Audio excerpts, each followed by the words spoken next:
नमस्कार दोस्तों, मेरे YouTube चैनल पर आप सभी का स्वागत है। मैं हूं अभिषेक मिश्रा। आज हम लोग पढ़ेंगे समावेशी शिक्षा। ठीक है, समावेशी शिक्षा क्या होता है, समावेशी शिक्षा का जो है अर्थ जानेंगे। उसके बाद समावेशी शिक्षा का डिफिनीशन, परिभाषा जानेंगे और समावेशी शिक्षा का इतिहास, हिस्ट्री जानेंगे कि कब कब जो है इसका जो है सम्मेलन हुआ और किस किस देशों में इसका सम्मेलन हुआ। उसके लास्ट में हम लोग जानेंगे समावेशी शिक्षा के सिद्धांत, समावेशी शिक्षा के कौन कौन से सिद्धांत होते हैं, इसके बारे में हम लोग पढ़ेंगे। ठीक है, तो हम जो हमारे नए मित्र जुड़ रहे हैं वो पहले चैनल को सब्सक्राइब कर रहे। ठीक है, चैनल को सब्सक्राइब कर लें। ठीक है, और बेल आइकन को दबा दें ताकि हम जो भी वीडियो अपलोड करें आपके पास पहुंच जाए। ठीक है, और अपने दोस्तों के पास, अपने मित्रों के पास जो सी-टेट की तैयारी कर रहे हैं, चाहे आर-टेट, एमपी-टेट, जो भी टेट की तैयारी कर रहे हो, उनके पास शेयर करना ना भूलें। उनके पास शेयर जरूर कर दें और फीडबैक कमेंट बॉक्स में हमको लास्ट में जरूर बताइएगा। वीडियो को पूरा देखिए। ठीक है, शुरू करते हैं समावेशी शिक्षा। अब समावेशी शिक्षा क्या होता है इसके बारे में पहले जान लेते हैं। आपने देखा होगा कि पहले स्कूल विद्यालय बने थे, जब समावेशी शिक्षा से पहले देखा गया कि विकलांग बच्चे उनको जो है एक अलग स्कूल में पढ़ाया जाता था। जो कान से कम सुनते हैं, जिनको सुनाई कम देता है, बधिर बालक जो है उनको जो अलग स्कूल में डाला जाता, विकलांग बच्चों को अलग विद्यालय में डाला जाता था। तो बच्चों में एक हीन भावना उत्पन्न हो गई कि उनके चलते शिक्षा व्यवस्था, स्कूल में क्या हो रहा है, व्यवस्था गड़बड़ हो रही है उनके चलते। उनके मन में एक हीन भावना उत्पन्न हो गया कि हमारे चलते दूसरों की परेशानी हो रही है, इसी कारण हमको किसी और विद्यालय में डाल दिया गया, एक विशेष विद्यालय में डाल दिया गया। हुआ क्या, बच्चों की हीन भावना से क्या हुई, उनकी शिक्षा व्यवस्था, उनकी अधिगम की जो है क्षमता क्या होने लगी, घटने लगी।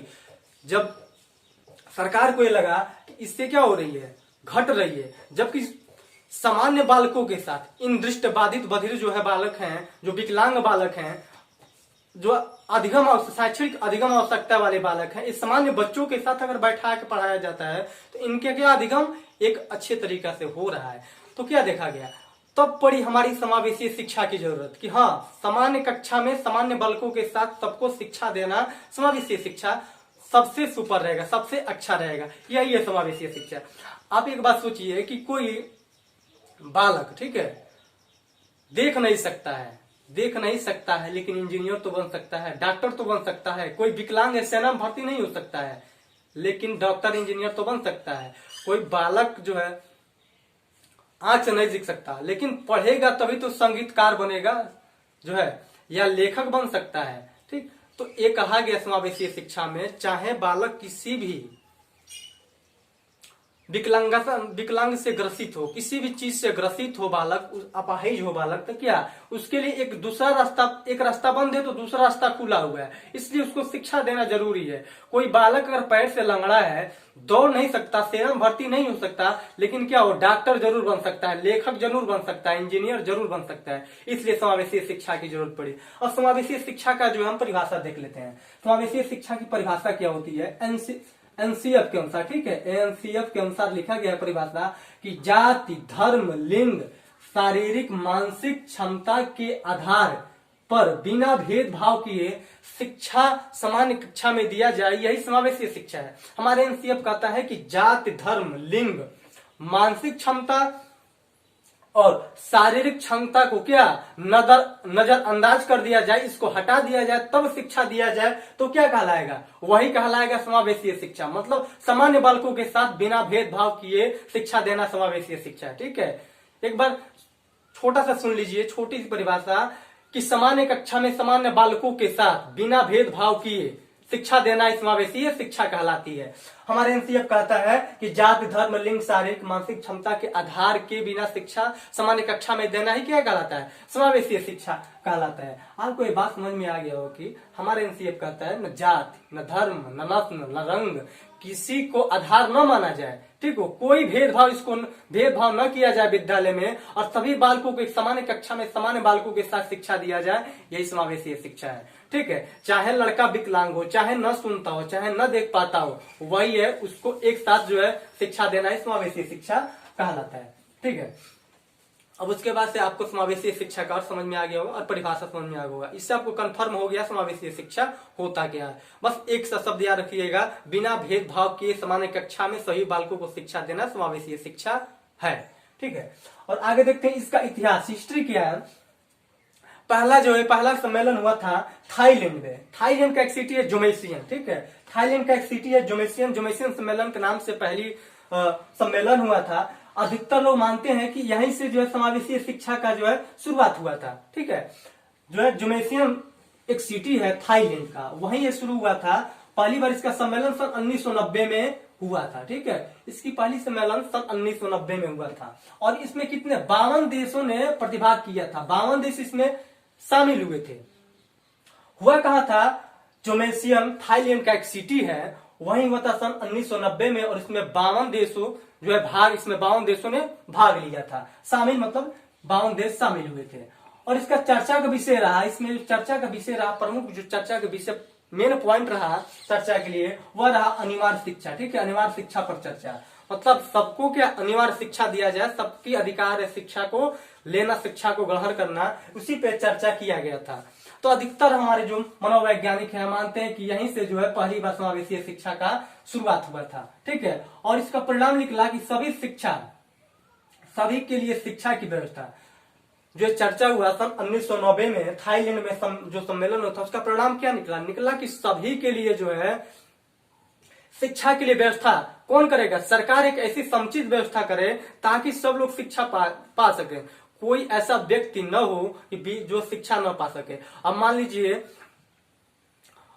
एक गांव में 10 आईपीएस अधिकारी हैं, आईएएस अधिकारी हैं और उस गांव में एक ऐसा गरीब परिवार है जो शिक्षा से विहीन रह जाता है, तो क्या माना जाएगा कि किसी काम के आईपीएस और आईएएस अधिकारी नहीं रहे, जबकि उसका गांव का लड़का एक पढ़ नहीं सका। इस स्मार्ट जमाने फोन में कोई निरक्षर रह गया और इस इतना नेटवर्क की जब मोबाइल की जमाना है और इसमें कोई निरक्षर रह जाता है, तो क्या माना जाएगा? हमारी शिक्षा व्यवस्था चरमरा गई है। हम क्या जानेंगे? क्या शिक्षा व्यवस्था कौन नहीं कर पाई? सरकार नहीं कर पाई कि सब लोग शिक्षा पा सके। इसीलिए इसमें कहा गया कि सरकार ऐसी व्यवस्था करे ताकि सभी लोग शिक्षा पा सके और कोई शिक्षा से वंचित न रहे, ठीक है। और इसका यही परिणाम निकला कि सबको शिक्षा की व्यवस्था किया जाए ताकि सभी लोग शिक्षा पा सके, ठीक है। तो अधिकतर वैज्ञानिक मानते हैं, मनोवैज्ञानिक जो मानते हैं, यही से जो है समावेशी शिक्षा का जो है शुरुआत हुआ था। लेकिन 99%, ठीक है, 99% जो है मनोवैज्ञानिक मानते हैं दूसरा, ठीक है। सलमान का सम्मेलन जो स्पेन में हुआ था, स्पेन का एक सिटी है सलमान का, यही दूसरा सम्मेलन हुआ था सन 1994 में। 99% मनोवैज्ञानिक इसी को मानते हैं कि यहीं से समावेशी शिक्षा का जो है आधार रखा गया था, ठीक है। तो जो है सन 1994 स्पेन का एक सिटी है सलमान का, ठीक है, सलमान का स्पेन का एक सिटी है। सन 1994 एक सम्मेलन हुआ था इसमें, जिसमें 92 देशों ने जो है प्रतिभाग किया था, ठीक है, जिसमें 92 देशों ने इसमें जो है प्रतिभाग किया था। और इसमें 25 अंतर्राष्ट्रीय शैक्षणिक संस्थान जो है, 25 अंतर्राष्ट्रीय शैक्षणिक संस्थान जो शिक्षा से रिलेटिव हो, जो शिक्षा से संबंध रखता हो, वैसे 25 अंतर्राष्ट्रीय शिक्षण संस्थान जो है प्रतिभाग किए थे इसमें और 92 देशों ने इसमें जो है भाग लिया था। और इसका विषय रहा कि विशेष आवश्यकता वाले बच्चों पर शैक्षणिक विश्व सम्मेलन, ठीक है। जो है शैक्षिक विश्व सम्मेलन किस पर रखा गया था? विशेष आवश्यकता वाले बच्चों, ऐसा सम्मेलन जो विशेष आवश्यकता वाले, विशेष आवश्यकता वाले का मतलब क्या हुआ? ऐसे बालक जो देख न पाता हो, ऐसा बालक जो सुन न पाता हो, ऐसा बालक जो चल न पाता हो, ऐसा बालक जो सुनता न हो, बोलता न हो, विकलांग हो किसी प्रकार का, चाहे वो कैसी भी विकलांगता हो, कितनी भी % विकलांगता हो, क्या उसके लिए समुचित व्यवस्था करना शिक्षा का, इसी पे जो है विश्व सम्मेलन हुआ था, ताकि क्या किया जाए? बच्चों को, हर बच्चे को क्या शिक्षा दिया जाए। मान लीजिए कोई, हमने शुरू बताया, कोई दृष्टिबाधित बालक है, देख तो नहीं सकता लेकिन सुन सकता है, वो संगीतकार बन सकता है, ठीक है, उसका ब्रेन काम कर रहा है, उसका आंख बस काम नहीं कर रहा है, उसका आंख से देख नहीं सकता लेकिन ब्रेन और कान तो काम कर रहे हैं, हाथ भी काम कर रहा है, लिखने का भी काम कर सकता है, तो क्या होगा? उसीलिए कहा गया कि जो भी आवश्यकता वाले बालक उनकी समुचित व्यवस्था किया जाए। अब व्यवस्था करने से मतलब क्या है? कोई बालक सुन नहीं पाते, उनके लिए सुनने के लिए व्यवस्था, कोई बालक नहीं देख पाता तो ब्रेल लिपि की व्यवस्था से उसकी पढ़ाई करवाना, ऐसी व्यवस्था करना। कोई विकलांग है, विद्यालय नहीं आ पाता है, उसके लिए बैसाखी जो होती है, उनके विकलांगों के लिए चलने के लिए जो होती है, उसकी व्यवस्था किया जाए। मतलब जिस बालक की जो भी आवश्यकता हो उसको पूरा किया जाए। इसी पर जो है विश्व सम्मेलन हुआ था, शैक्षिक विश्व सम्मेलन, ताकि हर बालक विद्यालय आ सके और शिक्षा को पा सके, ठीक है। और लास्ट जो है सबसे लेटेस्ट है इंडोनेशिया सम्मेलन, ठीक है। लास्ट सबसे जो इंडोनेशिया सम्मेलन, इसको देख लेते हैं। इंडोनेशिया सम्मेलन क्या है, ये सन, ठीक है, सन 2000 में इसका जो है ये सम्मेलन हुआ था। इंडोनेशिया सम्मेलन के नाम से इसको जाना जाता है, ठीक है। और इसका चर्चा का विषय रहा समावेशी शिक्षा पर 6 सूत्रीय कार्यक्रम बनाया जाए, ठीक है। इसका यही विषय रहा कि समावेशी शिक्षा पर 6 सूत्रीय कार्यक्रम को बनाया जाए, और बनाया गया 6 सूत्रीय कार्यक्रम जो बनाया गया, और इसका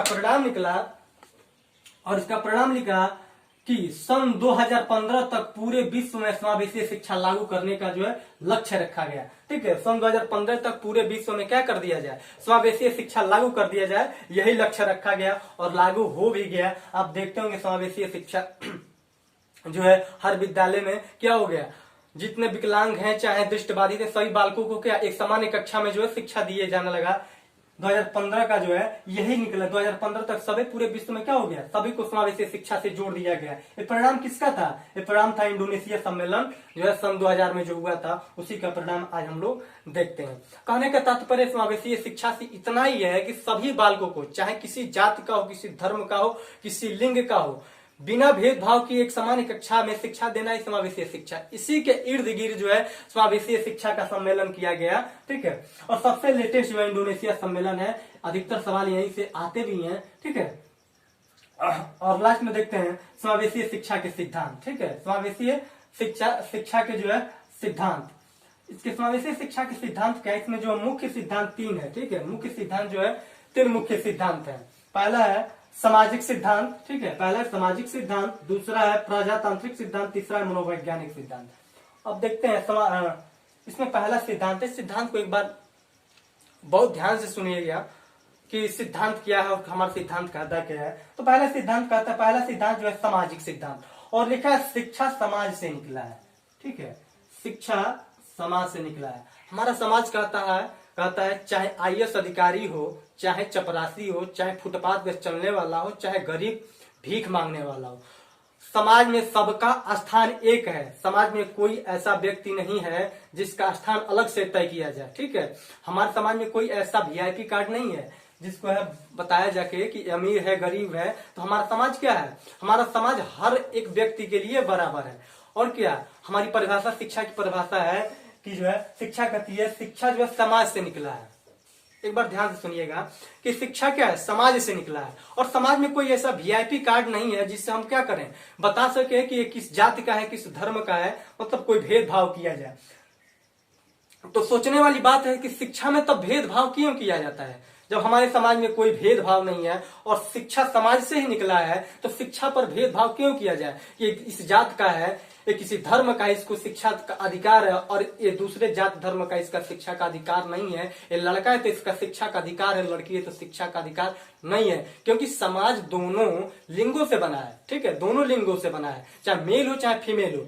तो हमारी शिक्षा व्यवस्था में मेल फीमेल के लिए क्यों जो है व्यवस्था अलग अलग रहेगा। यही हमारा सामाजिक सिद्धांत कहता है कि सब शिक्षा जो है समाज से निकला है, और सबके लिए शिक्षा क्या हो, बराबर हो, चाहे किसी जाति का हो, किसी धर्म का हो, किसी लिंग का हो। अगर ऐसा पालन करता है तो क्या यही समावेशी शिक्षा है। हमारा समावेशी शिक्षा का परिभाषा ही है, बिना जाति धर्म लिंग भेदभाव के बिना आधार के शिक्षा देना ही क्या है, समावेशी शिक्षा है।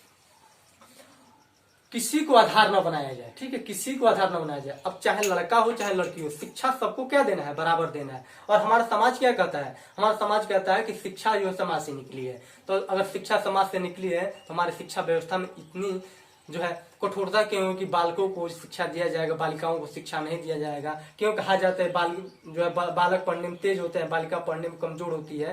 ये सब क्या मन गणंत बातें हैं, जबकि वास्तविकता इतनी है कि न कोई जाति शिक्षा से है, न कोई धर्म की शिक्षा से लिया जाता है, न लिंग शिक्षा से लिया जाता है। सबके लिए शिक्षा बराबर है, और सबके लिए शिक्षा बराबर है तो यही तो है समावेशी शिक्षा। इससे प्रूफ हो गया कि जो है हमारा समावेशी शिक्षा का पहला सिद्धांत सही है। और दूसरा कहता है प्रजातांत्रिक सिद्धांत, ठीक है, दूसरा कहता है प्रजातांत्रिक सिद्धांत। आप ऐसा कोई विश्व का संविधान बता दीजिए जिसमें ये लिखा हो कि जाति धर्म लिंग के आधार पर शिक्षा दिया जाएगा।